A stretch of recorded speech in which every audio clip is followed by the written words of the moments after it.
Frères et sœurs congolais, lorsque je suis arrivé au pouvoir, le pays était dans une situation de crise. À la suite d'une longue période d'instabilité politique et d'incertitude, l'élection présidentielle qui a consacré notre victoire, votre victoire, continue de susciter beaucoup d'espoir partout dans notre pays et même au-delà de nos frontières. Le jour de mon investiture, je vous ai bien entendu me rappeler « Félix, Papa Alobaki, le peuple d'abord ». Les défis de notre pays sont immenses. Les problèmes sont multiples, mais il n'est pas impossible d'y remédier et de commencer ainsi à changer les choses, à changer notre mode de vie en société. Pour engager le changement, dans le contexte politique particulier de la période après l'investiture, nous avons commencé à travailler avec les moyens à notre disposition. Pourquoi ? Parce que face au désir ardent de changement immédiat qui traverse tout le pays, nous avions décidé de ne pas croiser les bras en spectateurs passifs. Pourquoi ? Parce que quand on veut changer les choses, on n'attend pas de réunir toutes les meilleures conditions. Nous avons lancé le programme des 100 jours. Ce programme ne va sûrement pas résoudre tous nos problèmes en quelques mois, mais il est un début de solution. Nous avons commencé à doter nos villes de certaines infrastructures routières et d'apporter les réponses dans la production agro-industrielle ainsi que dans le domaine de la santé et dans bien d'autres. Nous avons ouvert plusieurs chantiers un peu partout.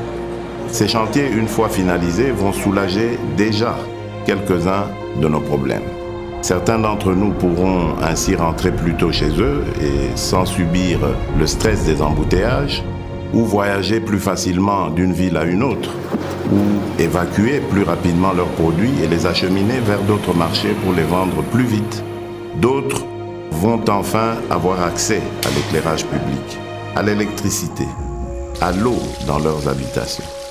Le programme des 100 jours nous donne la preuve que par notre volonté, seuls nous pouvons trouver des solutions à nos propres problèmes et surtout apporter des changements positifs à notre cher pays. Le grand changement que nous attendons, le changement que vous souhaitez, ne sera possible que si chacun de nous tous, Congolaises et Congolais, adopte la même attitude responsable face aux problèmes et défis qui sont les siens, qui sont les nôtres. Le vrai changement commence par chacun et chacune d'entre nous.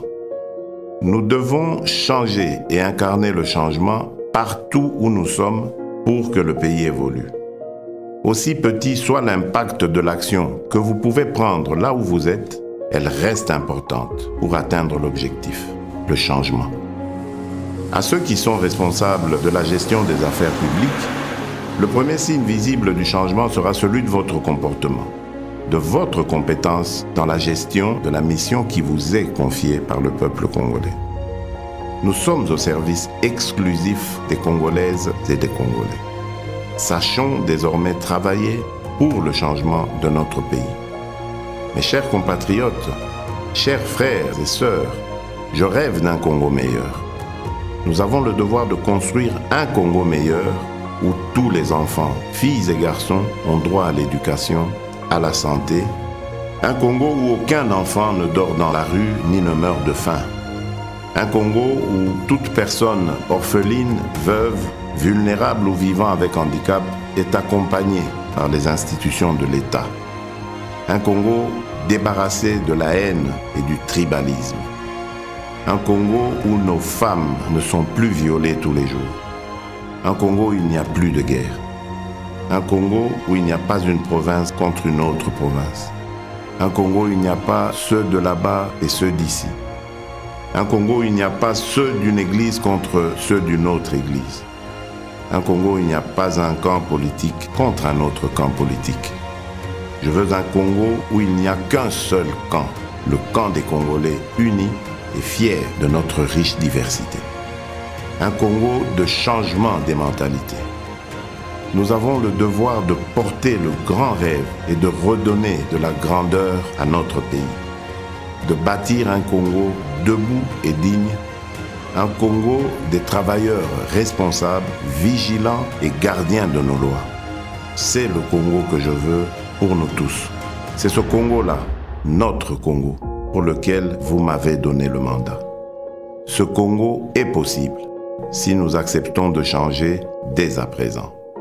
Oui, ce Congo est possible. Que Dieu bénisse la République démocratique du Congo.